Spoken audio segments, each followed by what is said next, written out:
The desert wind carried more than dust that morning. It brought the sound of splintering wood and a woman's voice, sharp with frustration, cutting through the endless stretch of red earth outside Dust Haven. Eli March heard it from his porch, where he'd been mending a bridle since dawn. The leatherwork kept his hands busy, kept his mind from wandering to the empty chair beside him. 3 years now, and the chair still creaked in the wind like Margaret was about to settle into it with her morning coffee. He squinted toward the main road. A wagon sat crooked in the sand, its rear wheel buried to the hub. The driver, a thin man in preacher's clothes, stood wringing his hands, while a young woman in a travel-worn blue dress examined something in the wagon bed. Eli set down the bridle. He'd learned long ago that the desert had its own way of making introductions. The sand grabbed at his boots as he approached. The preacher spotted him first, relief flooding his narrow face. "Thank the Lord, sir. We've been stuck here since sunrise. The wheel just—" "I can see it." Eli studied the wagon's angle. Heavy load. Wrong approach to the soft shoulder. City folks' mistake. His eyes moved to the cargo, a large wooden crate, reinforced with iron corners, taking up most of the wagon bed. The woman straightened, pushing a strand of dark hair from her face. "Are you from town? We need to reach Dust Haven before noon. The heat—" She gestured at the crate. "Piano?" Eli asked, though he already knew. The shape, the careful patting, the way she hovered over it like a mother hen. "Yes." Her chin lifted slightly. "I'm Clara Wynne. Reverend Morrison invited me to establish a music program for the new school fund." The Reverend stepped forward. "Miss Wynne comes highly recommended from Santa Fe, trained at the Boston Conservatory before deciding the frontier needed music more than Boston did." Clara's interruption was soft but firm. She looked directly at Eli, and he noticed her eyes were the color of sage honey, young, maybe 22 or 3, with calluses on her fingers that spoke of years at the keys. Eli nodded toward his ranch. "Got rope and a second horse. Could pull you free." "We'd be most grateful, Mr. March." He turned without waiting for more conversation. Behind him, he heard the Reverend's nervous chatter and Clara's quiet responses. The morning sun climbed higher, promising another scorching day. At the ranch, Eli's bay mare nickered a greeting. He saddled her quickly, grabbed the thick rope from the barn. The place showed its neglect fence posts leaning, paint peeling from the house, the garden plot nothing but dried stalks. He'd kept the essentials running. Nothing more. Cattle needed tending. The rest could wait. When he returned, Clara had climbed into the wagon bed, checking the piano's coverings. The Reverend fanned himself with his hat, already wilting in the heat. "Stand clear," Eli said, hooking the rope to the wagon frame. He studied the angle again, then positioned both horses. "When I pull, turn the wheels hard left." The Reverend scrambled to the driver's seat. Clara stayed with her piano. "Ma'am, you should—" "I'm fine here." Her hands pressed against the crate. "I won't have it shifting." Eli almost smiled. Almost. He'd seen that kind of devotion before, though not to an instrument. The horses strained. Sand flew. Wood groaned. For a moment, nothing. Then, with a sucking sound, the wheel broke free. The wagon lurched forward, and Clara swayed but kept her balance. One hand on the piano, the other gripping the wagon side. "Excellent. Oh, excellent." The Reverend's relief echoed across the desert. "How can we thank you, Mr. March?" Eli coiled his rope, avoiding their eyes. "No need." "But surely," Clara had climbed down, brushing dust from her skirts. "You've saved our morning. The children are expecting their first lesson tomorrow." "Children." The word came out flatter than he'd intended. "Yes, 8 students to start.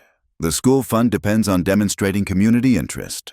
She paused, studying him. "Do you have children, Mr. March?" The wind picked up. rattling the sagebrush. Somewhere, a hawk cried, "No." Clara's expression softened, reading more in that single word than he'd meant to reveal. The Reverend, oblivious, climbed back onto the wagon seat. "We should go. Miss Wynne, the ladies' auxiliary is preparing your accommodations." She nodded, but didn't move immediately. "If you're ever in town, Mr. March, you'd be welcome at the lessons. Music has a way of—" She stopped, perhaps seeing something in his face that warned her off. "Thank you again." Eli watched them go, the wagon steady now on the hard-packed road. As it diminished in the distance, he heard it just a few notes escaping from the crate as the wagon hit a bump. Clear, clean notes that hung in the air like morning birds. His hand went to the black cloth wrapped around his wrist, hidden beneath his shirt cuff. Margaret had played, not piano fiddle, but she'd filled their evenings with music until the fever took her voice. Then her breath, then everything. Back at the ranch, Eli returned to his bridal work, but his hands had lost their rhythm. Through the day, as he mended fences and checked water troughs, he found himself listening for wagon wheels, for voices, for anything that might break the silence he'd wrapped around himself like armor. The sun was setting when he saw the dust cloud on the horizon. Riders, moving fast from town. His hand moved instinctively to the rifle by the door. Old habits from ranger days. But it was only Sam Hartley from the general store, his round face flushed with excitement. "Eli, you heard about the ruckus?" "No. That piano lady, she's got the town split right down the middle. Silas Rook's saying music lessons are the devil's work, bringing corruption to our youth. Got the bank board behind him, threatening to pull funding from anyone who supports her." Eli said nothing, but Sam didn't need encouragement. "Course, half the town thinks he's talking nonsense. Ruby's already offered her saloon for evening concerts. Can you imagine Silas nearly had apoplexy right there in the street?" Sam leaned forward conspiratorially.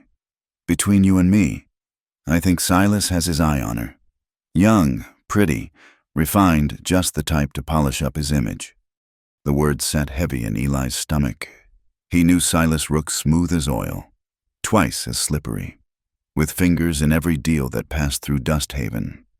"Not my concern," Eli said. Sam's face fell slightly. "No, suppose not. Just thought you'd want to know, being as you helped her this morning and all." He gathered his reins. "You coming to town meeting Thursday. They're voting on whether to allow the music lessons." "Doubt it." After Sam left, Eli stood on his porch watching the stars emerge. The desert stretched endlessly before him, quiet as a grave. In the distance, a coyote howled, and another answered. He thought about Clara Wynne's honey-colored eyes, the way she'd protected that piano like it was alive. Thought about Silas Rook's soft hands and hard smile. Thought about children waiting for their first lesson, and notes spilling into the air like water in the desert. Inside, Margaret's fiddle still hung on the wall, its strings long since snapped. He'd never had the heart to fix them or throw it away. It existed in limbo, like everything else in his life these past 3 years.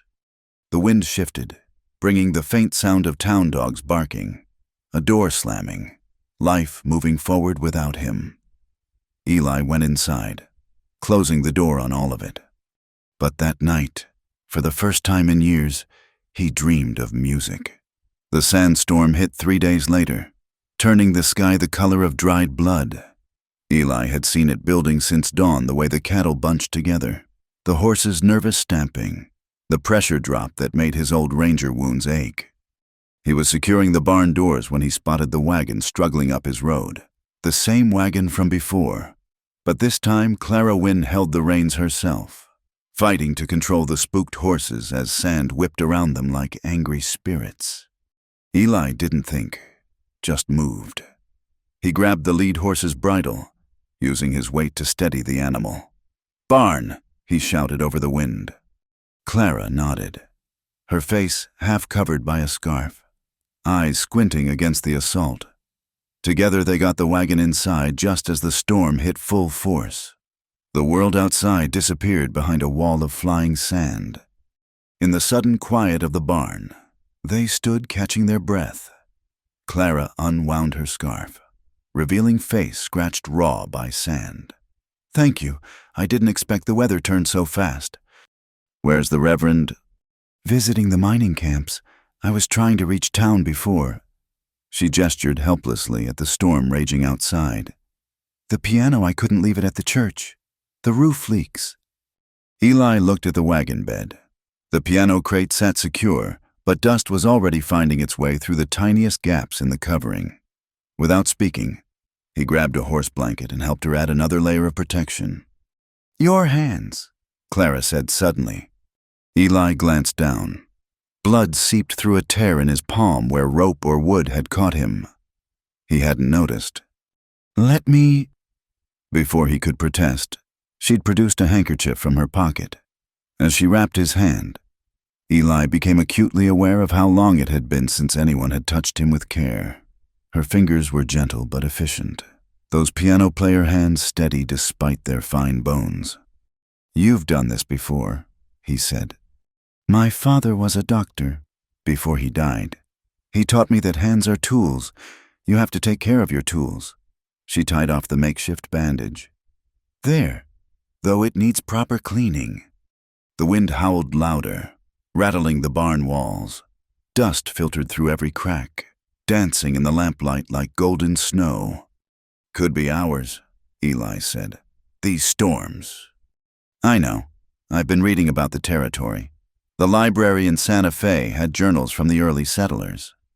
She moved to check on the horses, running a soothing hand along the nearest one's neck. They wrote about storms that lasted days, about people lost just yards from their own doors. "Why?" The question escaped before Eli could stop it. Clara looked at him, understanding immediately that he wasn't asking about the storms. "Why come here? Why leave Boston for this?" She smiled, a wry twist of lips. "Because in Boston, music is a pretty cage. Performances for people who attend because it's fashionable. Teaching spoiled daughters of wealthy men who think music is just another ornament." She leaned against the wagon, and for the first time since he'd met her, she looked tired. "Here, music means something. Those 8 children they want to learn.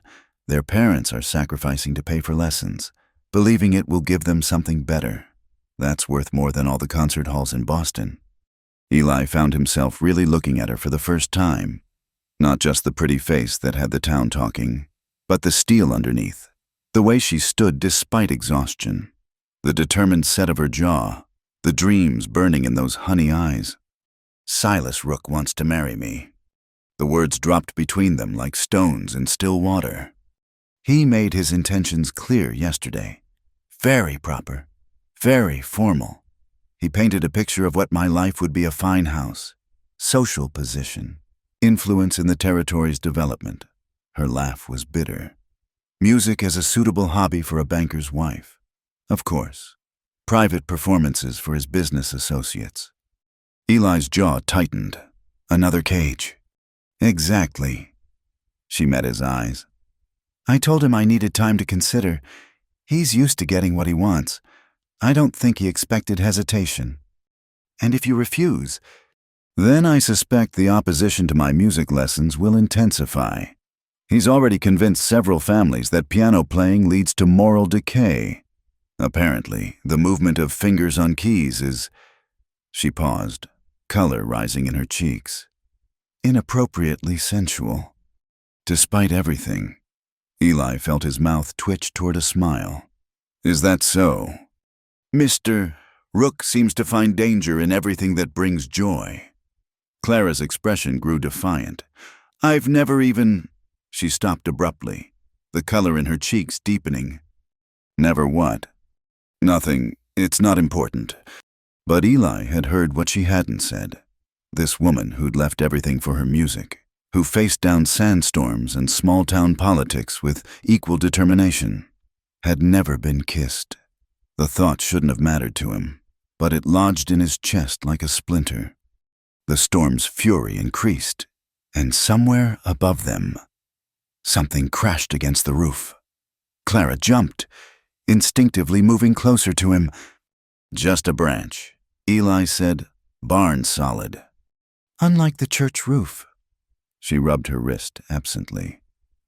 "I've been trying to move the piano by myself, to practice, to tune it properly. It's heavier than I—" "You hurt yourself." It wasn't a question. He could see the way she favored her right wrist, the slight swelling beneath her sleeve. "It's nothing." Like my hand was nothing. Eli moved to the wagon's toolbox, pulled out the leather strapping he used for repairs. "Sit." "I don't—" "Sit." She perched on a hay bale, watching as he knelt beside her. The storm had created a strange intimacy in the barn. The world shrunk down to just this circle of lamplight, just the two of them and the sounds of wind and settling animals. Eli took her wrist carefully, feeling the heat and swelling there. "Piano's meant to be played, not wrestled. You need help moving it, you ask. Ask who the Reverend can barely lift his Bible. The family supporting me are already risking Silas's anger.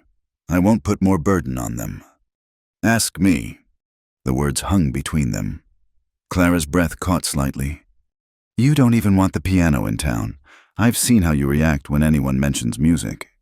Eli focused on wrapping her wrist, each loop precise and firm, but not too tight. The black cloth at his own wrist brushed against her skin with each movement. "My wife played fiddle." The words came out rough, unused. "Every evening after supper. Said it helped the sun go down easier. When she got sick, she played until her hands couldn't hold the bow anymore. Then she asked me to play for her, but I never learned. Never thought there'd be a need." His hands stilled on the bandage. "After she died, I couldn't stand the sound, any music. It all just reminded me of what I couldn't do for her." Clara's free hand moved, hesitated, then settled lightly on his shoulder. "Music isn't meant to be a burden. It's meant to heal." "Some things don't heal." "No," she agreed softly.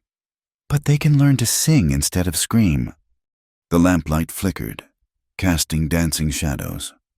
Outside, the storm began to ease, its fury spent, but neither of them moved to leave the barn's shelter.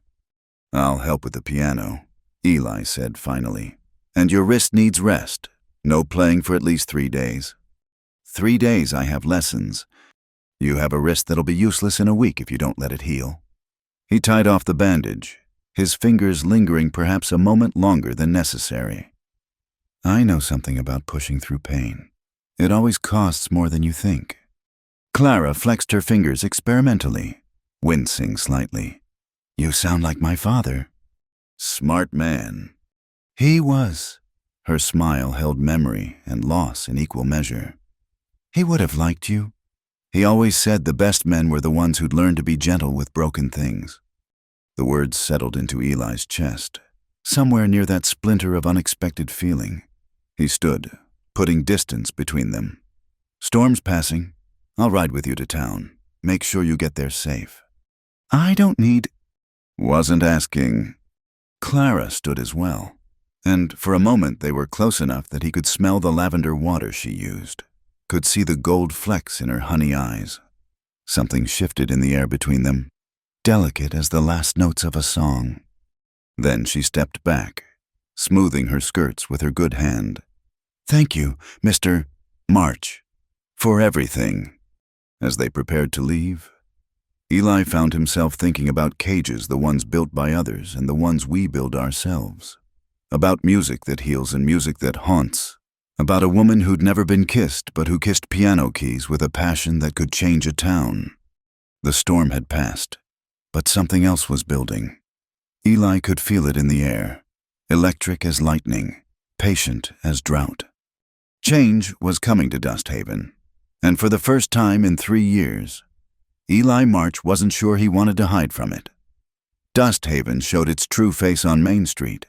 The town stretched along a single dusty thoroughfare, with buildings leaning against each other like drunks after a long night. The church steeple rose at one end, Ruby Saloon anchored the other, and between them lay the battlefield of daily life. Eli rarely came to town anymore. But this morning was different. He'd promised Clara he'd help move the piano, and Eli March kept his promises, even the ones that cost him. The notices were everywhere, nailed to posts, tucked under shop doors, plastered on the side of the bank. Deputy Cole Bayless was posting another one outside the barber shop, his movements precise and official. By order of the Dust Haven Morality Committee, Eli read aloud. Public performances of secular music are hereby prohibited. Private instruction limited to hymns and approved spiritual songs only. Cole turned, his pale eyes scanning Eli with the same cold assessment he gave everything. Mr. March, don't see you in town much. Don't have much reason to come. Might want to keep it that way. Town's changing. Some folks don't appreciate outside influences corrupting our youth. Cole's hand rested on his pistol, casual but deliberate. Mr. Rook's particularly concerned about maintaining proper standards. Eli said nothing, but he noted the new boots Cole wore, the fresh polish on his deputy star. Silas Rook's money left its mark everywhere. At the general store, Sam Hartley looked harried. Eli Lord, what a morning. Mrs. Patterson just canceled her daughter's piano lessons, and the widow Martinez is in tears because her boy's been practicing for weeks. Silas is doing. Who else? He's called a special meeting tonight. Says he's got a proposal for the moral improvement of Dust Haven. Sam lowered his voice. Ruby heard from the bank clerk that Silas is offering reduced interest on loans for folks who support his morality campaign.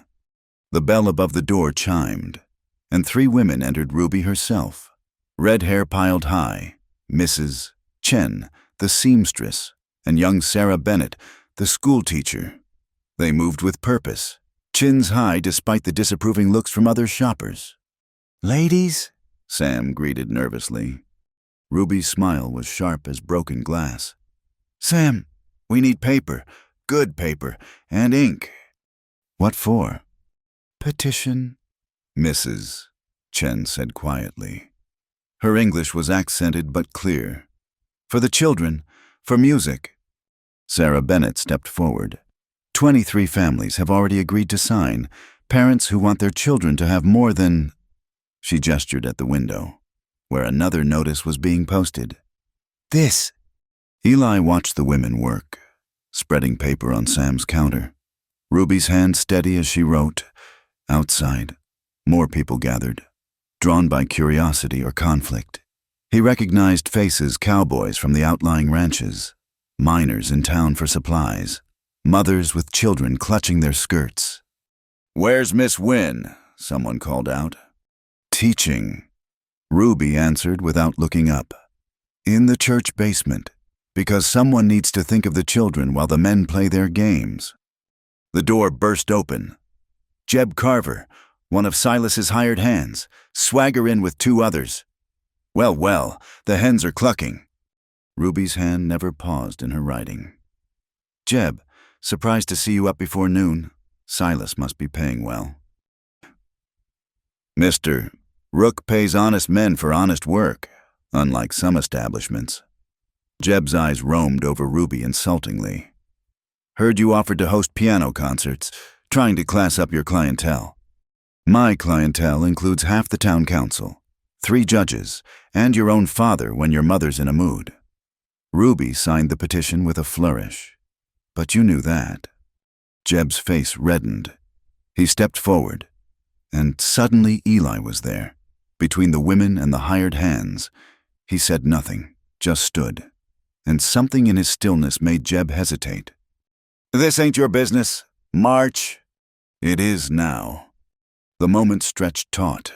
Then Jeb spat on the floor, just missing Ruby's skirt. Silas will hear about this. All of it. After they left, Ruby touched Eli's arm briefly. Thank you, though I've handled worse than Jeb Carver. I know. Eli had seen Ruby face down drunk miners and violent cowboys with nothing but wit and a hidden derringer. But you shouldn't have to, not for this. The women finished their petition and left to gather more signatures. Eli bought the supplies he'd come for.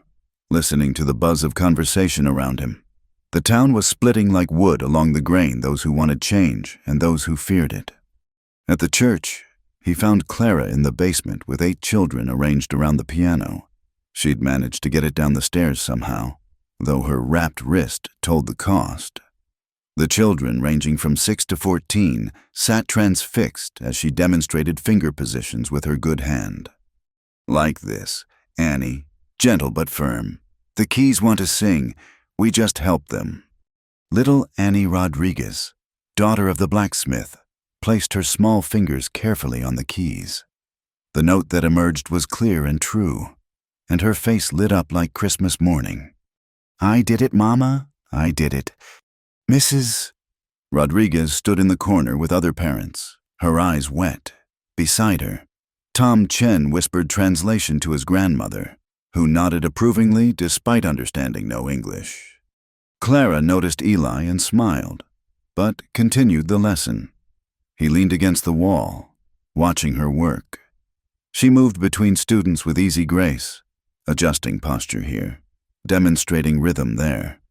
Her injured wrist didn't slow her, she'd adapted, using it as a teaching opportunity about perseverance. Music is like breathing, she told them. Sometimes it comes easy, sometimes hard, but it always comes if you don't give up. Young Will Patterson, whose mother had just canceled his lessons, raised his hand. Miss Clara, my ma says I can't come anymore. Says Mr. Rook told her it's not proper. The room fell silent. Clara knelt beside the boy, her good hand on his shoulder. What do you think? Will, I think... The boy struggled, then burst out. I think Mr. Rook's never heard anything beautiful in his whole life. Nervous laughter rippled through the room.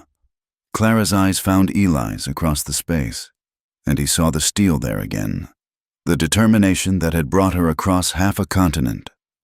Then we'll have to make sure he hears something beautiful, won't we?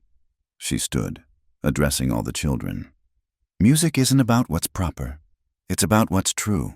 And the truth is, each of you has music inside. Don't let anyone tell you different.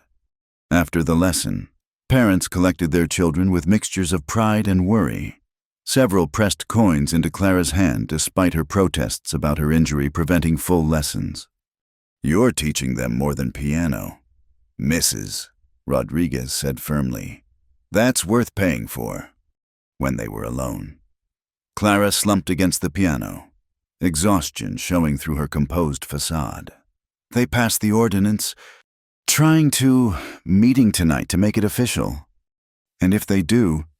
Eli studied her face, the determination warring with worry, the bruise-purple shadows under her eyes. Then you decide if it's a fight worth having. It's not about me. She ran her good hand along the piano's scarred wood. It's about Annie Rodriguez discovering she can make beauty, about Will Patterson having something beyond his father's ranch, about you not marrying Silas Rook.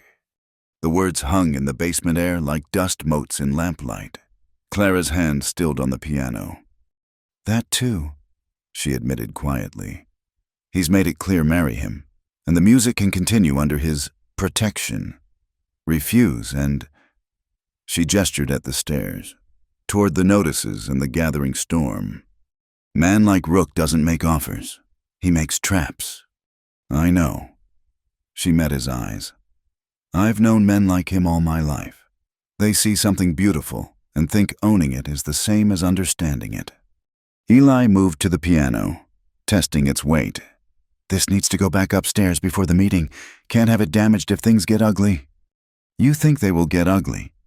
He thought about Cole's new boots, Jeb's sneer, the fear in good people's eyes. Yeah, I do. Together they wrestled the piano toward the stairs, Clara directing despite her injury. As they paused to rest, she asked suddenly, Why are you helping me? Eli considered the question, his hand on the piano's scarred surface. Maybe because I'm tired of ugly winning. Just that. He looked at her, really looked, saw the courage it took to stand alone in a hostile town, the faith it took to believe music could matter here. saw something that made the dead parts of him want to live again. "No," he said simply. "Not just that." The church bell began to toll, calling the town to the meeting that would decide more than just the fate of piano lessons. As they climbed the stairs, Eli could already hear voices gathering, anger and hope mixing in the desert air like oil and water. The battlefield was set.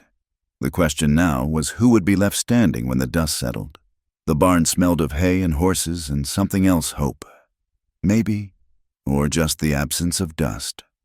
Clara had arrived early that morning with the children, their parents too fearful of Silas Rook's threats to let them attend lessons at the church. "Mr. March said we could use his barn," she'd told them at the church steps, and Eli had found himself with 8 young guests before he'd finished his morning coffee. Now he watched from the doorway as Clara taught, her wrapped wrist cradled carefully against her body. She'd adapted, using her left hand to demonstrate while her right hand rested. "Music lives here," she told the children, placing her good hand over her heart. "And here," she touched her temple, "the piano just helps it come out." Young Tom Chen translated for his grandmother, who'd insisted on coming despite the long walk. The old woman sat on a hay bale, eyes closed, swaying slightly as Annie Rodriguez picked out a simple melody. "Very good. Annie, now, remember what we talked about music is like telling a story. What story are you telling?" "About my papa's hammer," Annie said shyly. "How it rings when he works." "Then let's hear that ring." The notes that followed were hesitant but true, and Eli could indeed hear the blacksmith's rhythm in them. Other children leaned forward, eager for their turn. Clara moved between them like she'd been born to it, adjusting a hand here, humming a rhythm there. Her dress, once pristine blue, now carried dust and hay, but she didn't seem to notice or care. "Miss Clara," Will Patterson said suddenly. "My hand hurts." Clara knelt beside him immediately, examining his small fingers. "You're pressing too hard. Like this, pretend you're holding a baby bird. Firm enough it doesn't fly away. Gentle enough it doesn't get scared." Eli found himself moving closer, drawn by something he couldn't name. The morning light through the barn slats painted gold stripes across the makeshift classroom, and dust motes danced in the beams like visible music. "Mr. March." He looked down to find Emma Sullivan, the youngest at barely 6, tugging at his sleeve. "Yes. Do you play piano?" "No." "Why not?" The simplicity of the question caught him off guard. Before he could answer, Clara intervened. "Mr. March helps in other ways. Emma, he keeps the piano safe, gives us a place to learn. That's just as important as playing." Emma considered this, then nodded solemnly. "My papa doesn't play either, but he sings when he thinks nobody's listening." "Most people do," Clara said softly, her eyes meeting Eli's. "Music finds a way." The lesson continued, but Eli noticed Clara favoring her wrist more as time passed. When she tried to demonstrate a chord and winced, he made a decision. "That's enough for today." 8 faces turned to him in protest. "But Mr. March, we just started." "Miss Clara's hurt." His tone brooked no argument. "She needs to rest, or there won't be lessons tomorrow." Clara started to protest, then stopped, reading something in his face. "Mr. March is right. But homework. I want each of you to find music this week. Not on the piano, but in the world. Listen to everything. Bring me back a rhythm or a melody you heard." As parents collected their children, Mrs. Chen pressed something into Clara's hand, a small cloth bundle that smelled of herbs. "For pain," she said in careful English. "My mother's recipe." After they'd gone, Clara sat on the piano bench, cradling her wrist. Eli brought water from the well, cool and clear. "Thank you," she said. Then, "I could have continued." "Could have, shouldn't have." He sat beside her, careful to leave space between them. "That wrist needs proper tending." I know, I just... She trailed off, staring at the piano keys. When I was young, my mother died. Tuberculosis, father threw himself into his work, and I threw myself into music. The piano became my voice when I had no words. Eli understood. After Margaret, he'd thrown himself into the ranch, working until his body gave out each night, too exhausted for dreams. These children, Clara continued, they don't have much. Their parents work themselves to bone for little reward. If I can give them something beautiful, something that's theirs. You are. She looked at him, surprised by the certainty in his voice. Saw it in their faces.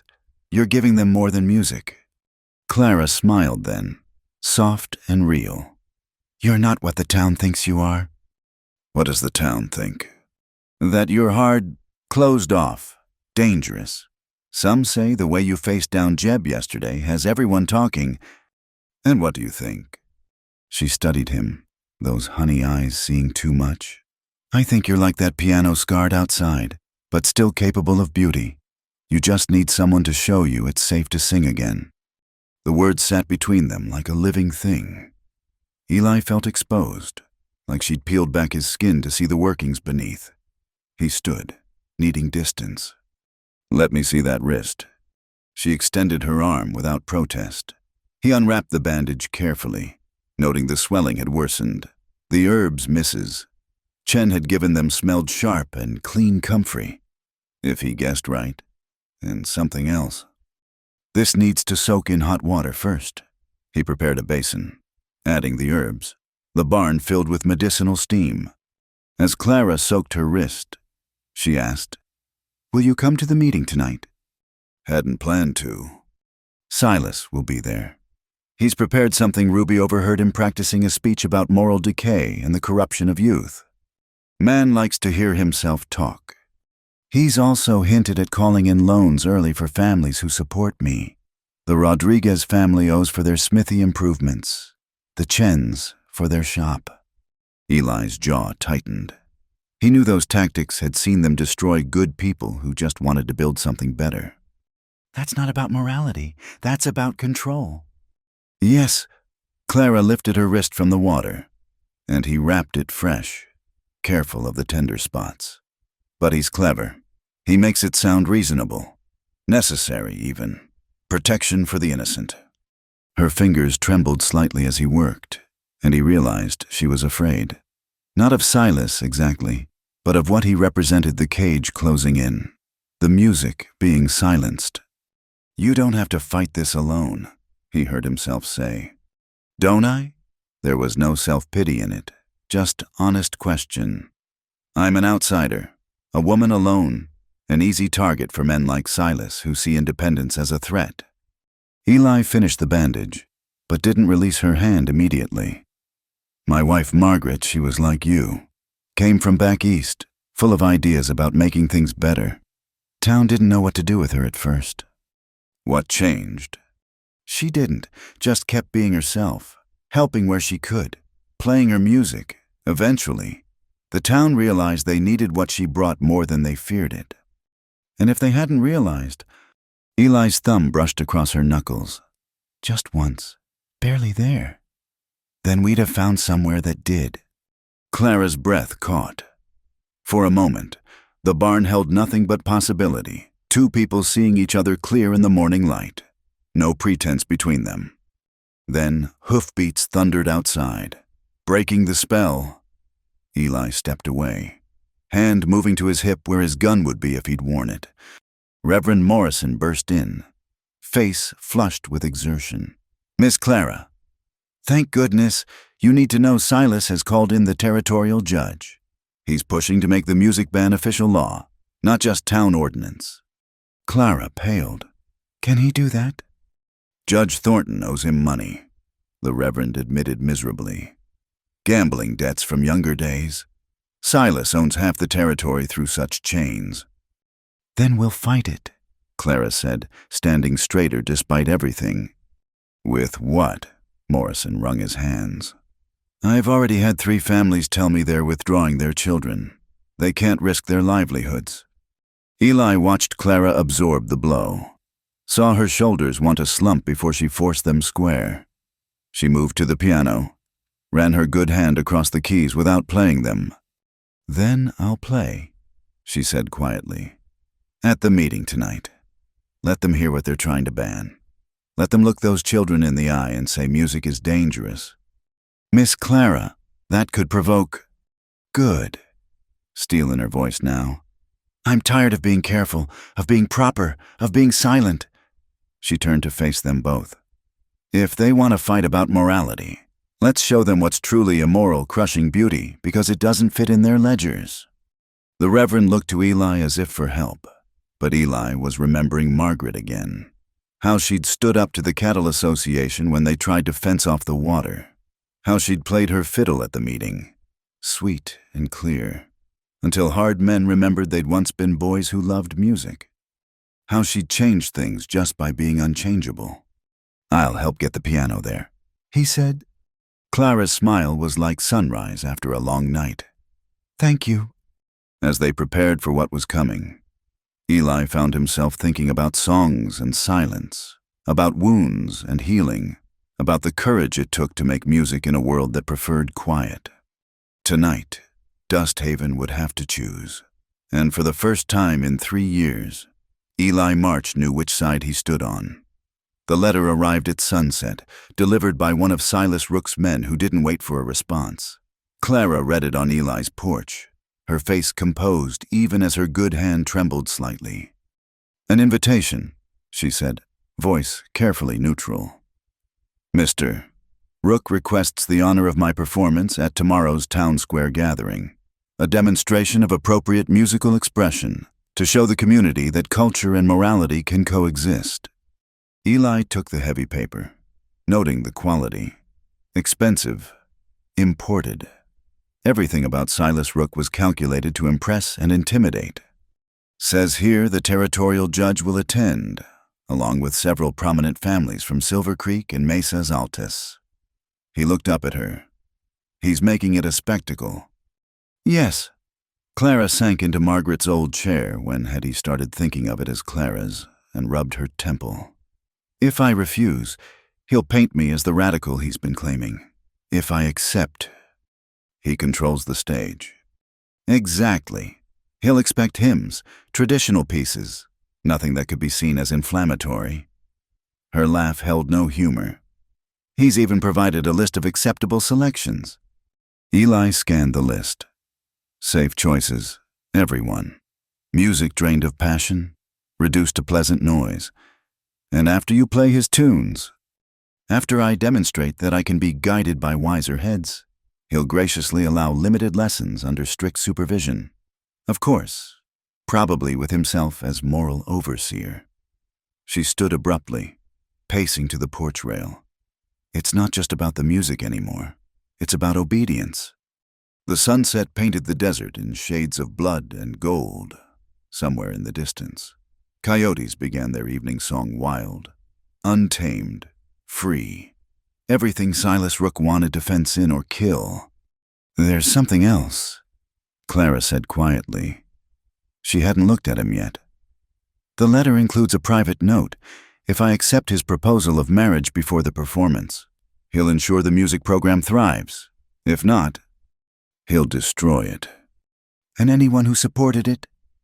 Now she turned, and Eli saw the weight she carried. "The Rodriguez family, the Chens. Ruby, they've all risked so much already. How can I let them suffer for my stubbornness?" Eli moved to stand beside her, close enough to catch her scent of lavender and determination. "That's not stubbornness. That's integrity." "Integrity doesn't pay debts or keep businesses open." "No," he agreed, "but living without it costs more than money." They stood in silence, watching the first stars emerge. Then Clara noticed something else: boot prints in the dust before the porch. Military-style boots, the kind Cole Bayless favored. "He's watching," she said. Eli had noticed too. The prints were fresh, deliberate. Cole wanted them to know. "Trying to scare you." "It's working." But her chin lifted even as she admitted fear. I keep thinking about those children, about Annie's face when she played her first song, about Will fighting tears when his mother pulled him from lessons, about what we're teaching them if we give in. What do you want to do? Clara turned to face him fully. In the dying light, her eyes held depths he could drown in. I want to play, not his pieces, not his way. I want to fill that square with music that makes people remember why they're alive. I want... She stopped, something shifting in her expression. What? I want to not be alone up there. The words hung between them like a bridge waiting to be crossed. Eli felt the pull of them, the dangerous hope they offered. You won't be, he said simply. That night, unable to sleep, Eli walked his property. The boot prints remained. Joined by others, Cole had brought friends. They'd circled the house, paused by the barn where the children had learned, left cigarette stubs like territorial markers. At the old oak where Margaret lay buried, Eli knelt in the cooling sand. He'd never been one for talking to the dead. But tonight words came. She's like you, he said quietly. Sees the world as it could be, not just as it is. Makes me remember why that's worth fighting for. The wind shifted, bringing the scent of sage and something else music. Faint but real. Piano notes carrying from town.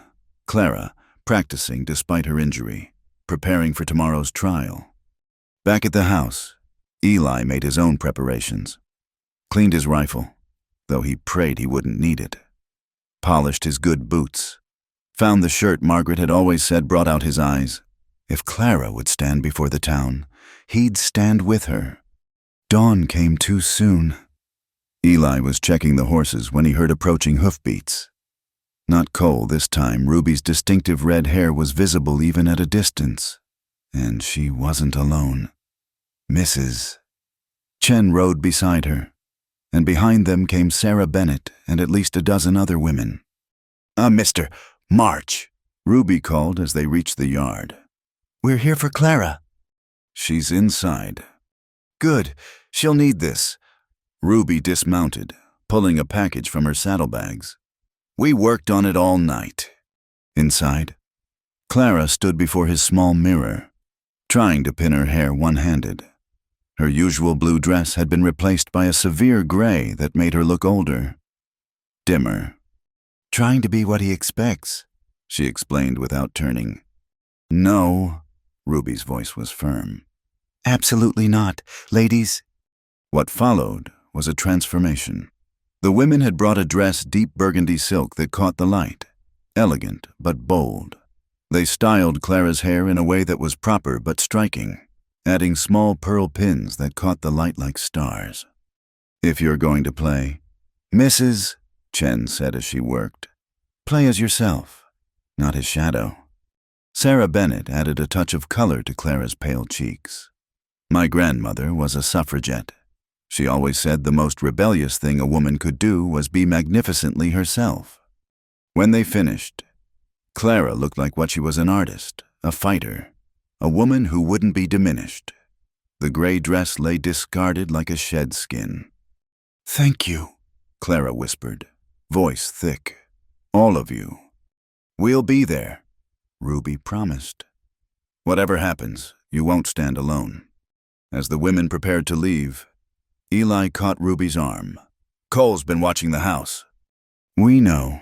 He's been watching all of us, making notes in that little book of his. Ruby's smile was sharp. Let him. We've been making notes too. The morning advanced too quickly. Soon it was time to transport the piano to town. Eli had recruited some ranch hands men who owed Silas nothing and feared him less. They loaded the instrument carefully while Clara supervised, her bandaged wrist held protectively against her body. Mr. March, she said as they prepared to leave. There's something I need to tell you, about why I really left Boston.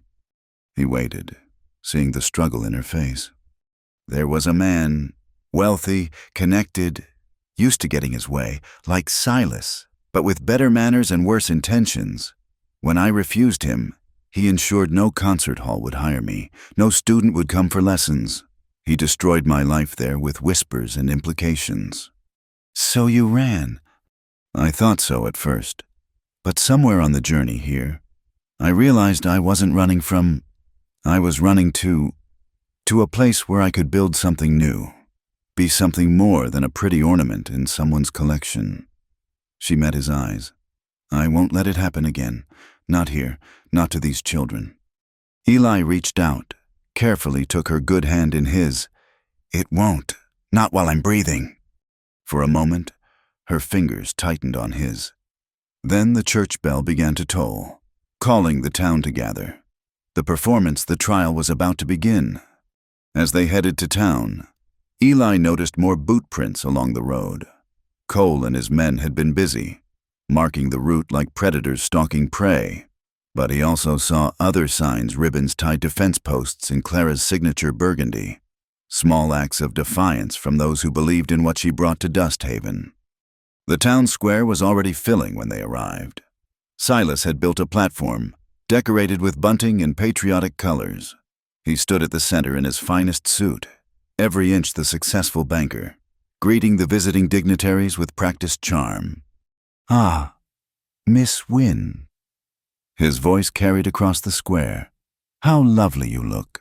Ready to demonstrate the refined nature of your musical instruction?" Clara stepped down from the wagon with Eli's help, her burgundy dress catching every eye. "I'm ready to play. Mr. Rook." "Excellent. Though I do hope you've reviewed the suggested pieces. We want to show our visitors the best of Dust Haven's cultural aspirations." "Of course," Clara said smoothly. "I've prepared something special for the occasion." Silas's smile flickered slightly at her tone, but he maintained his composure. "Wonderful. Shall we begin?" As men positioned the piano on the platform, Eli spotted Cole near the judge's viewing stand, that little notebook in hand. Other deputies were scattered through the crowd, all watching, waiting. Clara took her seat at the piano, adjusting her skirts with her good hand. The crowd quieted, even the children sensing something momentous was about to happen. She placed her fingers on the keys, and Eli held his breath. The choice she made here would echo far beyond this moment, and whatever came next, he'd be ready. The first note rang out across the square, clear and true and utterly defiant. The first notes of Amazing Grace filled the square, and Silas Rook's smile widened. Safe, appropriate, exactly what he'd requested. But Clara played it differently than anyone expected, slower, deeper, each note hanging in the air like a question. By the second verse, she'd begun to change it, weaving in minor keys that transformed the hymn from comfort to lament. The crowd stirred, uncertain. This was the song they knew, but not as they'd ever heard it. Then, without pause, Clara shifted. The hymn became something else, Shenandoah, the river song that spoke of longing and journey. Her bandaged wrist should have limited her, but she'd adapted, her left hand carrying melodies while her right provided what harmony it could manage. Eli watched Silas's face darken. This wasn't on the approved list. The music built, and Clara began to hum, wordless, haunting. The sound carried across the square, and one by one, people began to sway. Mrs. Rodriguez pulled little Annie closer. Old Mrs. Chen closed her eyes, transported somewhere beyond this dusty plaza. "What is she doing?" Judge Thornton muttered to Silas. "Making a mistake," Silas replied tightly. But the crowd didn't agree. As Clara transitioned into Wayfaring Stranger, another song of journey, of seeking home, people began to step closer to the platform. The invisible line between performer and audience blurred. Then it happened. From the back of the crowd, a drunk cowboy, Jake Ferris, known for causing trouble when he had too much whiskey, began shouting, "Play something lively. Woman, this ain't no funeral." "Shut your mouth, Jake," someone called back. "Free country," Jake pushed forward, bottle in hand. "I want to hear something with spirit." Eli started moving before he consciously decided to, but Cole Bayless was faster. The deputy appeared beside Jake, not restraining him but subtly encouraging his progress toward the platform. "Yeah, give us a real show," Jake slurred, reaching the platform's edge. "Not this churchy stuff?" Clara's hands never faltered, but Eli saw the tension in her shoulders. The crowd began to fracture, some calling for Jake to be removed, others watching to see what would happen. Then Jake grabbed the platform's edge, trying to pull himself up. His bottle smashed, glass scattering. Women pulled children back, men stepped forward, and Clara stopped playing. The silence was deafening. She stood slowly, her burgundy dress catching the light like flame. For a moment, she simply looked at Jake, at Cole smirking nearby, at Silas watching with calculated satisfaction. Then she walked to the platform's edge and knelt, bringing herself to Jake's eye level. "What would you like to hear?" she asked quietly, but her voice carried in the stillness. Jake blinked, confused. This wasn't the reaction anyone expected. Something happy," he mumbled. "Happy?" Clara nodded thoughtfully. "I can do that." She returned to the piano, and what emerged was unlike anything Dusthaven had heard. It was a frontier dance tune, but transformed, elevated into something that spoke of Saturday night dances and Sunday morning hopes, of young love and old memories. Jake's face went slack with wonder. But Cole wasn't finished. He grabbed Jake's arm, loud enough for all to hear. "Public drunkenness disturbing a civic event, Judge Thornton. This is exactly the kind of chaos music brings." "Indeed." Silas stepped forward. "Perhaps we should end this demonstration before—" "No." Eli's voice cut through the noise. He'd reached the platform now, placing himself between Cole and the crowd. "Man's not causing trouble. He's listening to music." "Step aside. March," Cole warned, hand moving to his gun. "This is law business." "Whose law?" Ruby called out from the crowd. "Since when is listening a crime?" "Since it threatens public order," Silas declared. "Judge Thornton, surely you see—" But something unexpected happened. Jake Ferris, drunk as he was, began to cry. Not loud or dramatic, just tears rolling down his weathered face as Clara played. "My Mary loved that tune," he said to no one in particular. "Played it at our wedding. Haven't heard it since she died." The crowd went still. Everyone knew Jake's story. His young wife lost to childbirth fever 2 years back. How he'd crawled into a bottle and never climbed out. Clara, somehow knowing, gentled the tune further.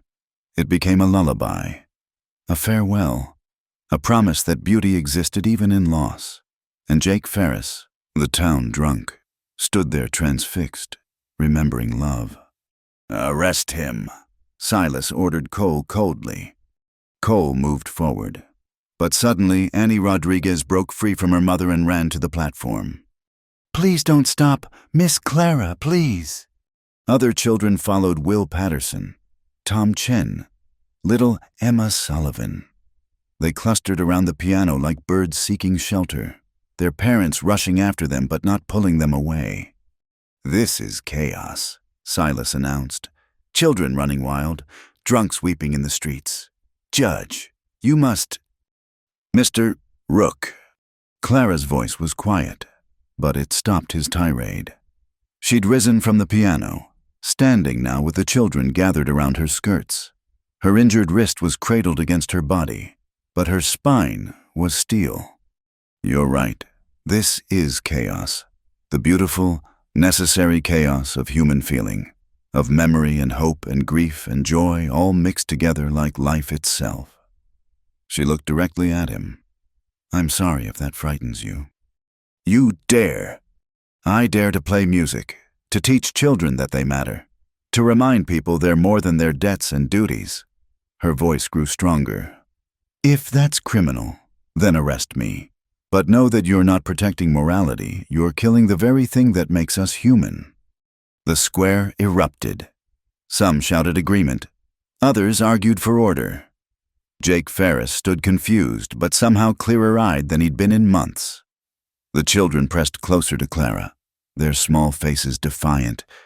And in that moment of perfect chaos, as Cole reached for Clara and Eli stepped between them, as mothers clutched their children and men chose sides, something happened that would be talked about in Dust Haven for generations.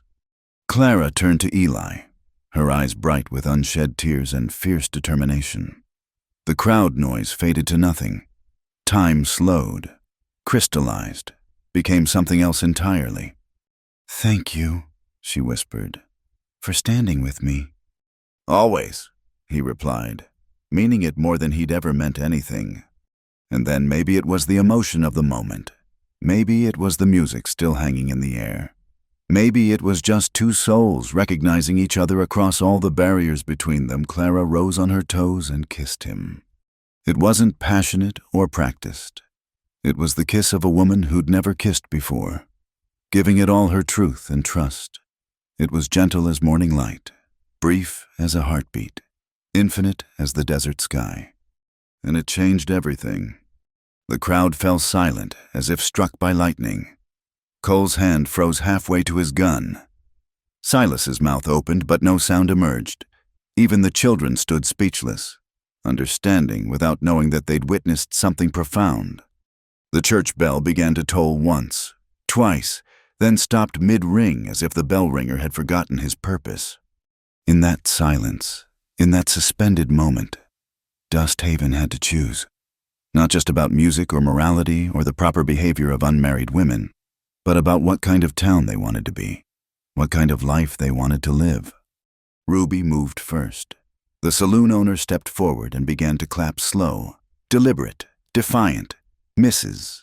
Chen joined her, then Sarah Bennett, then Mrs. Rodriguez, tears on her face as she applauded. One by one, the women of Dust Haven stood with Clara, then Jake Ferris still weeping but somehow standing straighter, then the children, clapping with the enthusiasm only youth could bring. The men followed slower, but they followed. Cowboys who'd seen too much beauty die in the harsh land. Miners who knew the value of light in darkness. Fathers who wanted more for their children than they'd had themselves. Soon, only Silas, Cole, and a handful of their supporters stood rigid and unmoving in a sea of applause. "This is indecency," Silas finally found his voice. "Judge Thornton, I demand—" But the judge was watching his own wife, who'd traveled from Silver Creek for the event. She was applauding too, her face soft with memory of their own courtship, when he'd been young and poor and full of music himself. "Mr.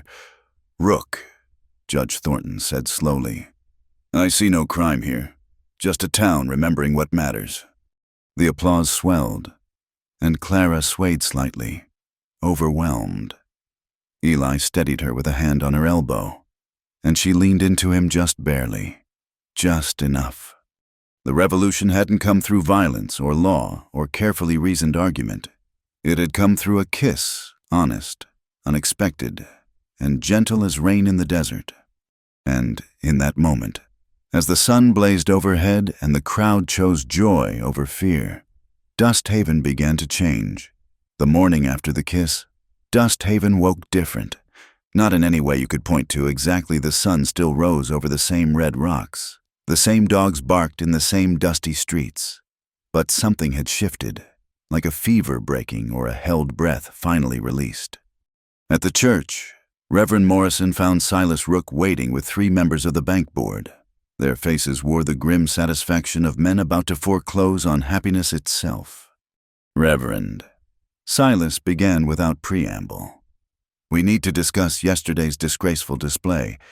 Morrison, who'd spent the night praying for courage, straightened his thin shoulders. "I saw no disgrace, Mr. Rook, only joy." "You saw a woman of loose morals corrupt our town's innocence," Banker Hutchins interjected. "Kissing a man in public, stirring up disorder. She kissed a man who stood up for her. Where's the sin in that?" "Where's the sin?" Silas's voice went dangerously quiet. "Reverend, need I remind you who funds this church, who ensures your salary?" The threat hung in the air like smoke. Morrison felt his courage waver, then thought of little Annie Rodriguez's face as she listened to Clara play. of Jake Ferris weeping for his lost Mary, of all the beautiful, broken things that music had touched. Then perhaps, he said slowly, this church needs different funding. Meanwhile, at Ruby's saloon, an unusual gathering was taking place. The establishment, normally closed at this early hour, buzzed with women's voices. They'd come through the back door, respectable women who'd never set foot in a saloon before, drawn by something stronger than propriety. Ruby stood behind her bar, but instead of whiskey, she was pouring coffee. Ladies, we need to talk about what comes next. Silas won't let this go. Mrs. Patterson said she'd come despite her husband's warnings, her son Will's love of music finally outweighing her fear. He's already sent word that any family supporting Miss Wynne will find their loans called in. Let him try. Mrs. Chen said quietly. Her English was careful, but her meaning clear. My family survived worse than angry banker. Sarah Bennett, the school teacher, pulled out a piece of paper. I've been thinking, what if we didn't need his money?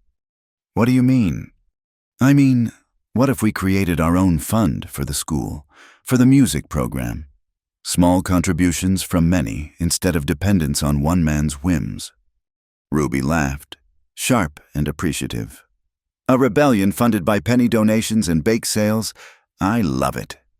It's more than that, Sarah continued. It's about choosing our own path, about saying that some things matter more than money. As the women talked and planned, none noticed the small figure crouched beneath the window, Sam Hartley's boy. Jimmy, who'd been paid a silver dollar by Cole Bayless to keep an eye on things. The conversation inside grew more animated. Ruby produced a ledger, began taking pledges. I'll give the proceeds from Saturday night's poker games, she announced. That should raise some eyebrows. And I'll sell my mother's lace, Mrs. Rodriguez added. Been saving it for Annie's wedding, but this matters more now. One by one, the women offered what they could, preserved goods. Sewing work, anything that might be turned to coin. It wasn't much against Silas's wealth, but it was theirs. What about the letter? Someone asked suddenly. The room fell silent. Ruby's face went carefully neutral. What letter? Don't play coy. Ruby, we all know you found something in those bank papers that flew around during the dust storm last week. Ruby hesitated, then reached beneath the bar. The paper she produced was creased and stained, but the writing was clear enough. It's from Silas to someone in the territorial capital, about using moral ordinances to seize properties from undesirable elements. The women read it in growing anger. The letter detailed a plan to use the music controversy to identify and remove families who might resist Silas's expansion plans. The Chen's shop sat on prime real estate. The Rodriguez smithy controlled the main road approach. Even Ruby's saloon was marked for acquisition. He's not protecting morality, Sarah said slowly. He's clearing the board for profit. Question is, Ruby said, what do we do with this information? Before anyone could answer, the door burst open. Jimmy Hartley tumbled in, eyes wide. Deputy Cole's coming with men. The women scattered like quail, but not fast enough. Cole entered with 2 other deputies, their satisfaction evident. Well, a secret gathering, planning sedition. Ladies, planning a bake sale, Ruby said smoothly, unless that's illegal now too. Cole's eyes narrowed. He moved through the room, noting faces, making those mental notes he was famous for. His gaze landed on the letter, still visible on the bar. What's this? Ruby's hand moved, but Cole was faster. He snatched the paper, scanned it quickly. His face went pale, then red. Where did you get this? Found it in the street, Ruby said. Thought Mr. Rook might want it back. Cole pocketed the letter. This is theft of private correspondence. I could arrest you all. Then do it, Mrs. Chen stepped forward, tiny but fierce. Arrest mothers for wanting music for children. See how town likes that. Cole's hand went to his gun, an automatic gesture of intimidation. But something unexpected happened. The women didn't flinch.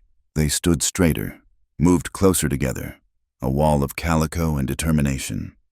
"You going to shoot us all?" Deputy Ruby asked softly. "In my own establishment for drinking coffee and discussing our children's education." The moment stretched taut. Then, from outside, came the sound of horses. Many horses. Cole turned as the door opened again. Eli March entered, and he wasn't alone. Behind him stood a dozen men cowboys from outlying ranches, miners from the hills, the Mexican vaqueros who usually kept to themselves, hard men who'd stayed neutral in town politics but who'd seen Clara's kiss and made their own decisions. "Ladies," Eli touched his hat brim. "Heard there might be trouble." Cole's face went through several calculations before settling on frustrated rage. "This is interference with law enforcement. March." "What law? I see Deputy Bayless harassing tax-paying citizens in a legal establishment." Eli's voice was mild, but his eyes were flint. "Unless you have warrants." "I don't need—" "You need something. Badge doesn't make you king." Old Miguel Santos spoke up, his English heavily accented but clear. "We know kings where I come from. They die like other men." The threat was subtle, but real. Cole might have his borrowed authority, but these men had survived Apache raids, claim jumpers, and range wars. They weren't impressed by his shiny star.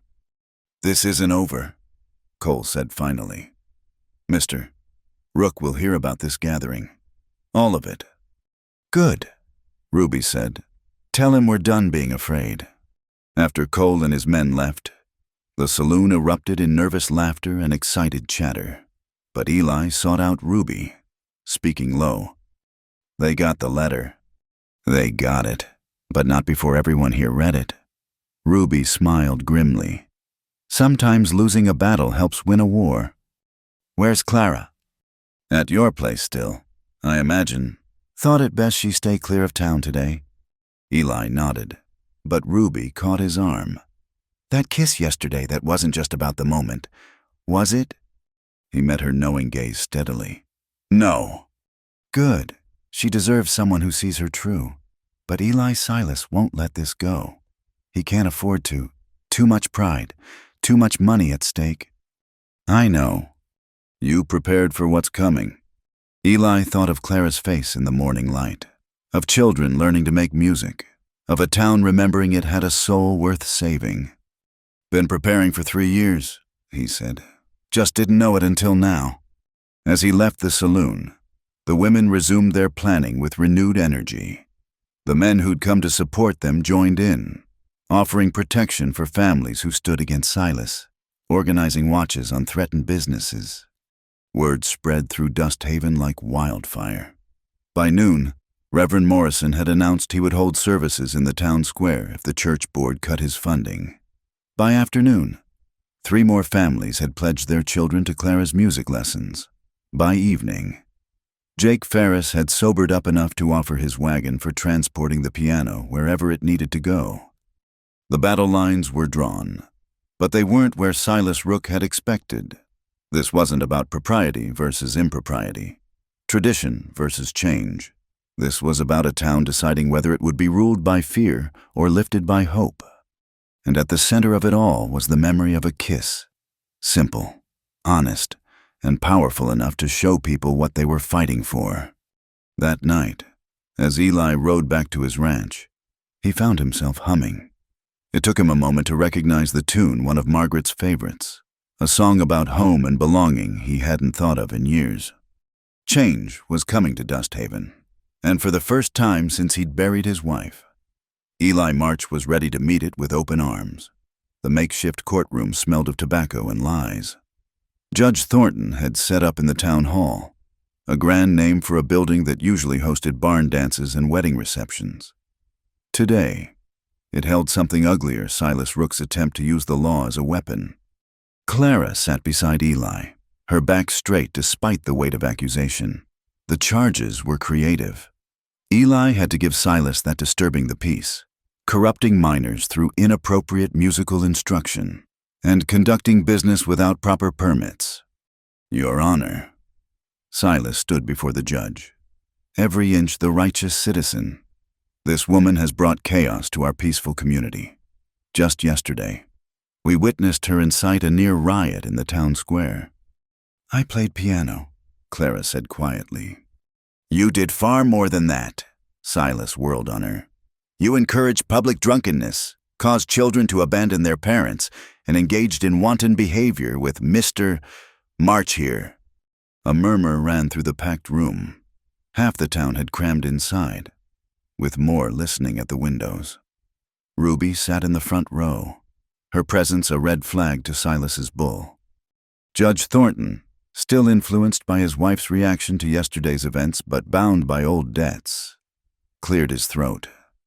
Miss Wynne, do you have representation? She does. Everyone turned as Samuel Cartwright entered. The territorial lawyer was young, but already gaining a reputation for taking cases others wouldn't touch. More importantly, he owed Silas Rook nothing. Mr. Cartwright. The judge looked surprised. I wasn't aware you were in town. Arrived this morning. Seems there's quite a story spreading through the territory about a town trying to ban music. He set his case on the table with deliberate force. I'm curious to see if it's true. Silas's jaw tightened. This is a local matter? Music bans are never local matters. Mr. Rook, they tend to interest people. Newspapers, for instance. Politicians in Santa Fe who rely on cultural development to attract settlers. Cartwright smiled pleasantly. Shall we proceed? What followed was a dance as old as justice itself. Silas presented his case permits Clara hadn't filed, ordinances she'd violated, the disruption of public order. Cole Bayless testified about the near riot, carefully omitting his own role in escalating tensions. Then Cartwright stood. Deputy Bayless, you say Miss Wynne caused a disturbance? Did she throw anything? No. Threaten anyone? No, but strike anyone, curse, make obscene gestures. She kissed a man, Cole burst out. Ah, Cartwright nodded thoughtfully. And is kissing illegal in Dust Haven? It's improper, immoral. I see. Are you married, Deputy? Cole shifted. No. Ever kissed anyone? That's not relevant. Your Honor, if we're establishing kissing as criminal behavior, I think the deputy's own criminal history is quite relevant. Laughter rippled through the room. Judge Thornton banged his gavel, but his heart wasn't in it. Cartwright called witnesses. Mrs. Rodriguez testified about her daughter's joy in learning music. Jake Ferris, sober and cleaned up, spoke haltingly about how Clara's playing had reached through his grief. Even Reverend Morrison took the stand, defying Silas's glare to speak about music as divine gift. Then Eli was called. Mr. March, Cartwright began. You've been helping Miss Wynne with the piano. Why? Eli was quiet for a moment, choosing words carefully. My wife died 3 years ago. Before that, she filled our home with music. After she passed, I couldn't bear to hear it. Thought it would hurt too much. The room was silent now, even Silas still. Then I heard Miss Wynne play, watched her teach those children, and I realized I'd been wrong. The silence hurt worse than any music could. She's not bringing chaos to Dust Haven. She's bringing life back to people who'd forgotten they were just surviving, not living. And the kiss. Eli looked directly at Clara. Was the most honest thing that's happened in this town in years. Before Cartwright could continue, a commotion arose outside. Thomas Chen, the normally composed shopkeeper's son, burst through the doors. Papa says, come quick, mister. Rook's men, they're at our store. The courtroom erupted. People rushed for the doors, but Silas's voice cut through the chaos. A legal foreclosure. The Chens are 3 days late on their payment, everything proper and documented. 3 days, Ruby stood, fury radiating from her small frame. You've given others months of leeway. Business is business. But as people spilled into the street, they found something unexpected. Word had spread faster than Thomas's feet. A crowd already surrounded the Chen's store, and at its center stood old Miguel Santos and his vaqueros. Arms crossed, faces stone. "Store is closed," Miguel said simply to Silas's foreclosure men. "Come back tomorrow. We have legal papers." "Paper makes good fire." Miguel smiled, but it didn't reach his eyes. "You want to try to serve it." More people arrived every moment. The miners, still dust-covered from their shifts. The ranch hands, sun-weathered and tough. The women from Ruby's meeting, some carrying rolling pins or cast-iron pans like weapons. And the children. Clara's students stood with their parents, small faces fierce with loyalty to the family that had welcomed them into their store, given credit when times were hard, smiled when others looked away. Silas arrived, pushing through the crowd. "This is obstruction, Judge Thornton. Order these people to disperse." The judge had followed, looking older than his years. He saw his own wife in the crowd, standing with the defenders, saw the faces of people he'd known for decades, people who'd chosen community over coin. "Mr. Rook," he said slowly, "perhaps we should return to the courtroom. Finish the hearing." "The hearing is over, I demand." "You demand nothing." The voice was quiet but carried absolute authority. Everyone turned to see Walter Prescott, president of the Territorial Bank in Santa Fe. Beside him stood two federal marshals. "Mr. Prescott." Silas went pale. "What are you doing here?" "Investigating irregularities. Seems someone sent us interesting documents about using foreclosures to manipulate property ownership." Prescott held up papers that looked very familiar copies of the letter Ruby had found. "We take bank fraud seriously in the territory." That's stolen correspondence." "Is it because these came from your own files? Mr. Rook, your assistant, young Mr. Tillman, has been quite helpful. Seems his conscience troubled him." Eli noticed the young bank clerk standing near the marshals, looking terrified but determined. Another soul Clara's music had reached, apparently. Prescott continued, "There's also the matter of Judge Thornton's gambling debts, which you've been using as leverage. Judicial blackmail is also frowned upon." The crowd held its breath. Silas looked around wildly, seeking support, but even Cole Bayless had stepped back, calculating the shifting wind. "This is conspiracy, that woman," Silas pointed at Clara. "She's bewitched this town." "With music," Prescott's eyebrows rose. "How extraordinary. I must hear this dangerous piano playing myself." And that's when Eli noticed it boot prints in the dust, military style, leading away from the crowd, the kind Cole Bayless favored, fresh tracks heading toward the livery stable. "Cole's running," he said quietly to Miguel, who nodded and gestured to his men. They melted away to cut off escape routes. In the center of the crowd, Silas was still ranting, but his empire was crumbling. Prescott produced more papers, evidence of embezzlement, falsified documents, threats against federal witnesses. "So, Mr. Rook, you're under arrest," one marshal said, producing shackles. "This is her fault." Silas lunged toward Clara, but Eli was there, immovable as granite. Silas bounced off him and into the marshal's waiting arms. As they led him away, still shouting about corruption and morality, Judge Thornton cleared his throat. "Given the circumstances, I'm dismissing all charges against Miss Wynne, and—" He looked at his wife, at the town that had found its courage. "I'll be recusing myself from any further cases involving Mr. Rook's associates. I believe it's time for a fresh start." The crowd erupted in celebration. Clara swayed, overwhelmed, and Eli steadied her with a hand on her elbow. "It's over," she whispered. "No." Ruby appeared beside them, grinning wide. "It's just beginning." The real work starts now, building something better than what Silas tried to create."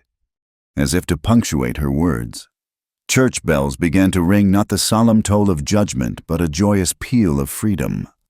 Reverend Morrison had apparently decided to make his own statement. And in the midst of it all, as the town celebrated and plans were made and the future suddenly seemed bright with possibility, Clara looked up at Eli. "Thank you," she said simply. "For what?" "For reminding me that some fights are worth having, and some kisses are worth the chaos they cause." This time, when she rose on her toes, he met her halfway. And if this kiss lasted longer than the first, if it promised more than just a moment's courage, well, the whole town was too busy celebrating to notice. Or at least, they pretended not to notice, because Dust Haven had learned something important.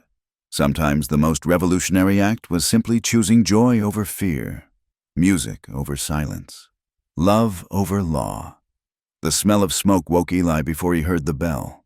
He was on his feet and pulling on boots when the frantic clanging started, not the measured toll of Sunday service, but the wild alarm that meant fire. From his porch, he could see the orange glow above Dust Haven's rooftops. His blood went cold when he realized the direction. Ruby's saloon. He saddled his fastest horse and rode hard, joined on the road by others drawn by the bell's desperate summons. By the time he reached town, half the population had formed a bucket brigade from the well to the burning building. "The piano!" Clara's voice cut through the chaos. She stood near the flames, held back by two men as she struggled toward the inferno. "The children's piano is in there!" Ruby appeared through the smoke, her red hair wild, face streaked with soot. "Started in the back, spread too fast to be natural. Someone set this." Eli didn't need to ask who. Silas might be in custody, but Cole Bayless had disappeared after the arrest, along with several of Silas's most loyal men. This had revenge written in every flame. "Let me go," Clara fought against the restraining hands. "We can't lose it. The children." "It's just a piano," someone said. "No," Clara's voice broke. "It's their future, their hope. It's everything we fought for." Eli looked at the saloon. The front wasn't fully engulfed yet. The piano had been moved to Ruby's main room for evening concerts, away from the worst of the flames. There might be time. He shrugged off his coat, doused himself with water from the brigade. "Miguel, Tom, Samuel with me. Rest of you keep the water coming." "Eli, no!" Clara reached for him, but he was already moving. The heat hit like a physical wall. Smoke filled his lungs immediately, but Eli had learned to navigate blind during his ranger days. He led the way through the saloon's entrance, staying low where the air was clearer. The piano sat in the center of the main room, already singed but not yet burning. It would take all four of them to move it, and the path to the door was narrowing as ceiling beams began to fall. "On three," Eli shouted over the roar. They lifted together, struggling with the awkward weight. Step by agonizing step, they pushed toward salvation. A beam crashed down, showering sparks. Tom Chen cried out as embers burned through his shirt, but didn't let go. 20 feet, 10, 5. They burst through the entrance as the roof began to cave. Hands reached to pull them clear, to take the piano's weight. They'd made it. But the victory celebration died as Ruby pointed down the street. "The church!" A second fire bloomed against the night sky. Then a third, the schoolhouse. Cole and his men had planned well, striking at the heart of the town's hopes. "Split up." Judge Thornton took charge. His earlier weakness replaced by determination. Half to each fire move. What followed was a battle against flame and despair. The town fought with everything they had: buckets, blankets, bare hands when necessary. Women worked alongside men. Children ran messages and carried what water they could. At the church, Reverend Morrison refused to leave. The birth records, marriage certificates, our history. He darted in and out, saving what documents he could. At the schoolhouse, Sarah Bennett wept as she watched years of carefully collected books turn to ash. But she kept working, kept fighting. because that's what Dust Haven had learned to do. The fires were finally controlled as dawn broke, leaving 3 buildings in ruins but the rest of the town intact. Exhausted people collapsed where they stood, faces blank with shock. That's when Cole Bayless made his mistake. He rode into town bold as brass, badge still pinned to his chest, acting like he'd been fighting fires all night instead of setting them. "Terrible thing," he announced loudly. "Good thing I was patrolling the borders, or I'd have been here to—" He never finished. Jake Ferris, sober for days now and clear-eyed with purpose, pointed at Cole's boots. "Those are burn marks, fresh ones." Cole's hand went to his gun, but the town had had enough. They surrounded him, not a mob, but a community united in purpose. His own deputies, seeing which way the wind blew, stepped aside. "You burned our buildings," Ruby said quietly. "But look what's still standing." And Cole did look. He saw the piano, scarred but whole, already being cleaned by gentle hands. He saw people sharing water and food without thought of payment. He saw Clara and Eli standing together, not defeated but defiant. He saw a town that wouldn't break. "Prove it," Cole snarled. "Prove I did anything." That's when young Mr. Tillman, the bank clerk, stepped forward. In his hands was a ledger, not the official bank books, but a private record. "Mr. Rook paid you and the others yesterday morning," he said, voice shaking but sure. "Before he was arrested, I saw him. Insurance. He called it $500 to clean up loose ends." "You little—" Cole reached for his gun. The shot came from behind him. Not fatal. Ruby was too good for that. But Cole's gun hand would never be quite the same after her Derringer's kiss. "That's for my saloon," Ruby said calmly, smoke still rising from her small gun. "And for thinking we'd give up." The federal marshals, summoned by fast riders, arrived to find Cole and 2 accomplices already trussed and waiting. The evidence was overwhelming: witnesses, financial records, and the soot still under their fingernails. As they were led away, Clara approached the ruined buildings with the salvaged piano. The children gathered, their faces reflecting loss but not defeat. "We don't have a place to learn," little Emma said softly. "Yes, we do." Clara ran her hand over the piano's scarred surface. "Music doesn't need walls. It just needs hearts willing to learn." She sat on a makeshift bench, tested the keys. Some were damaged. The tone different now, deeper, rougher, like it had absorbed the smoke and flame and emerged changed but not conquered. The first notes were hesitant, then stronger.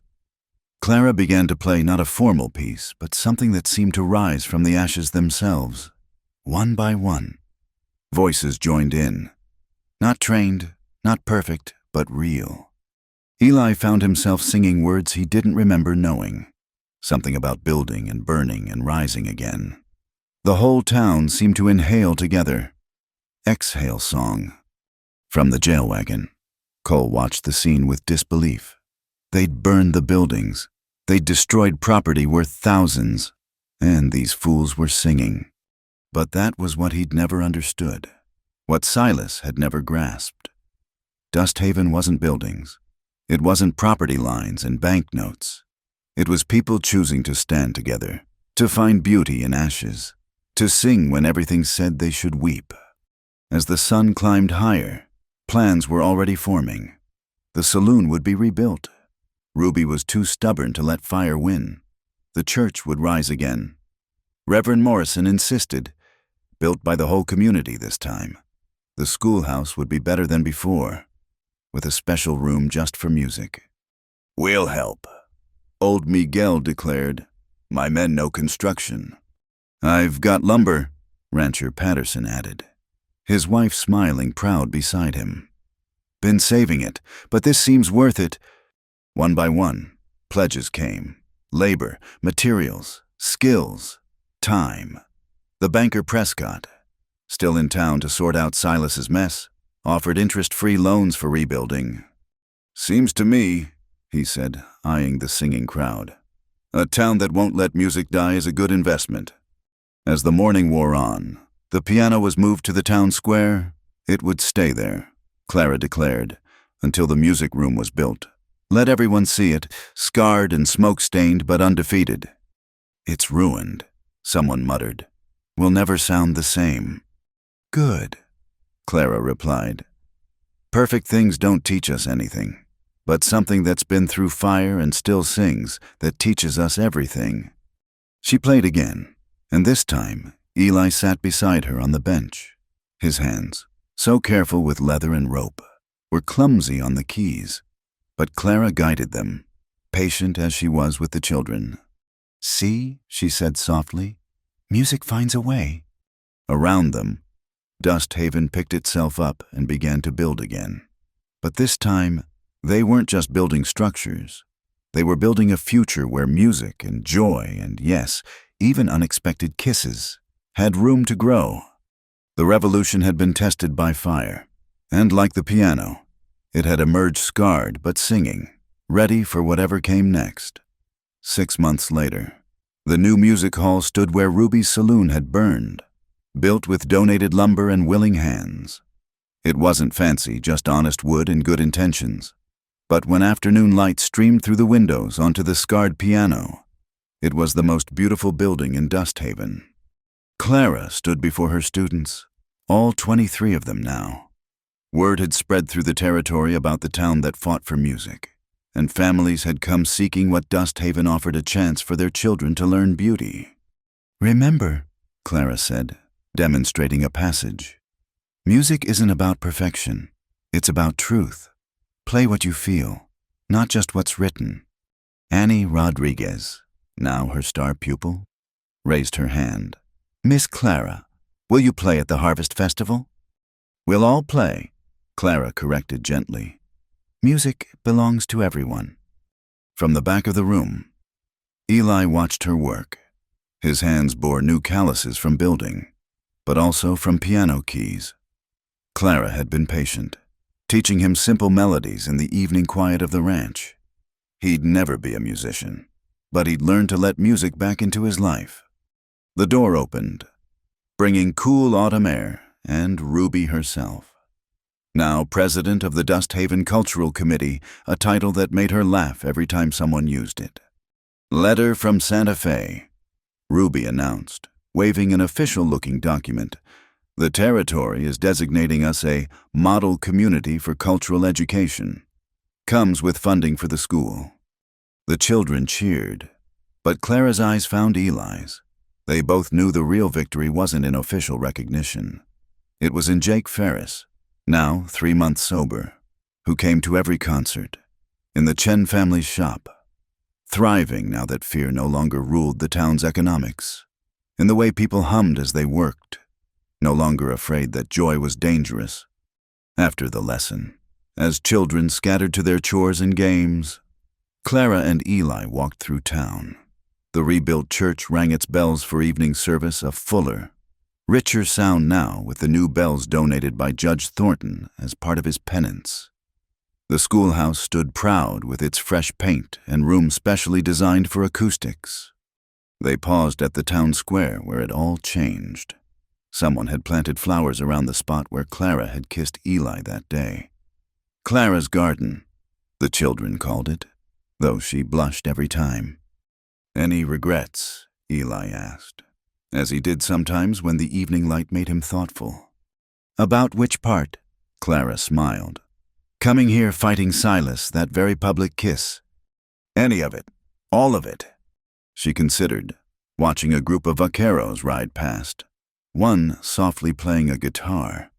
My only regret is that it took me so long to understand something. What's that? That music isn't just about the notes. It's about connection, community, finding harmony with other people, not just instruments.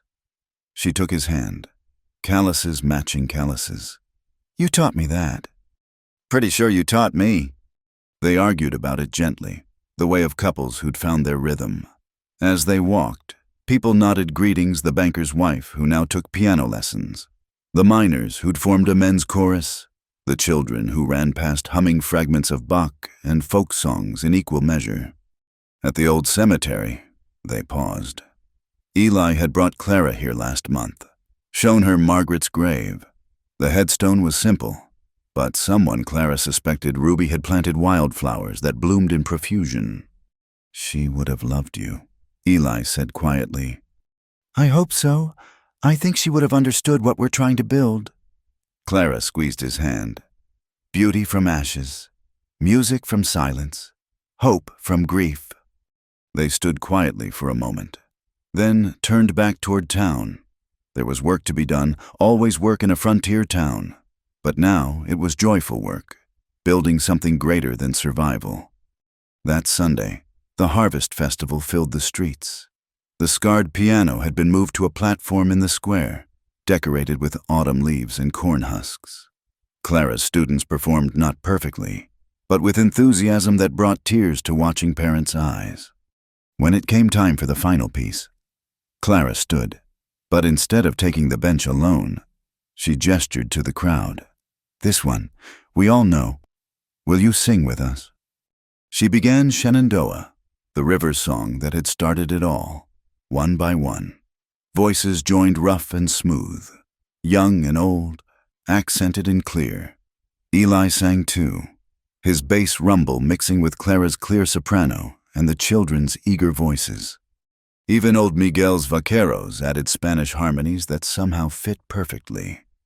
The song rose into the desert evening like a prayer, or maybe a promise. From the edge of the crowd, a stranger watched a newspaper man from Denver come to write about the musical miracle of Dust Haven. He'd expected to find a quaint story about frontier entertainment. Instead, he found something that would fill 3 weeks of columns, a town that had discovered its soul through struggle, its voice through music, its strength through unity. But the people of Dust Haven didn't sing for newspapermen or territorial recognition. They sang because Clara had taught them a truth: music was like breathing. Sometimes it came easy, sometimes hard, but it always came if you didn't give up. As the festival continued into the night, with dancing and laughter and more music than the desert had heard in years, Clara found a quiet moment with Eli. "I've been thinking," she said, watching couples spin in the torchlight. "Dangerous habit," she elbowed him gently. "About the future. The music program is established. The town is thriving. Maybe it's time for next steps." Eli turned to face her fully. In the flickering light, she was beautiful, not the polished beauty she'd arrived with, but something deeper. Desert dust had worked itself into her soul, made her part of this place. "What kind of steps?" Instead of answering directly, Clara began to hum. It was a new melody, one he hadn't heard before, sweet and solemn, joyful and deep, the kind of music played at beginnings. "Is that what I think it is?" he asked. "A wedding march. I've been composing it." She met his eyes steadily. "Seems a shame to write it and never use it."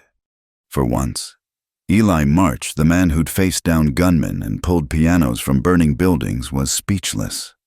Then he did what had started everything, what had changed everything. He kissed her, right there in the middle of the festival, with half the town pretending not to watch. But this kiss was different from that first desperate, defiant gesture. This was a promise, a celebration, a coming home. When they parted, the applause was immediate and enthusiastic. Ruby called out something about taking their time, while Reverend Morrison began talking loudly about his availability for ceremonies. But Clara and Eli only had eyes for each other and ears for the music that surrounded them, not just the fiddles and guitars and that faithful scarred piano, but the music of a community that had learned to sing together. Later, much later, when the festival had wound down and stars claimed the desert sky, Eli stood on his porch, their porch now, and listened. From across the valley came the faint sound of a guitar. From town, a mother's lullaby. Somewhere, a child practiced scales. Music everywhere, no longer forbidden but celebrated, no longer feared but embraced. Clara appeared beside him, wrapped in a shawl against the cool night. "Listen," she said softly. "Do you hear it? The music, the healing." She leaned into him, A town that sings together stays together. That's what my father used to say. Smart man. He was, she smiled. He also said that the best songs are the ones that bring people home. As if in agreement, a coyote sang in the distance, and another answered, the desert's own music, wild and free and eternal, just like the love that had grown between a grieving rancher and a determined pianist, just like the spirit of a town that had chosen beauty over fear. The scarred piano sat in the music hall, waiting for tomorrow's lessons. It would never be perfect again, but it had learned something better than perfection. It had learned to sing through its scars, to make music from its wounds. Just like Dust Haven itself. Just like all of them. Thank you for listening to this story. I'd love to know where you're listening from. Please share in the comments below so we can connect and exchange thoughts about Clara and Eli's journey. If you enjoyed this tale from the American frontier, please subscribe to Wild West Stories 1850 like this video, and hit the hype button to help more people discover these stories of love, courage, and the power of music in the Old West.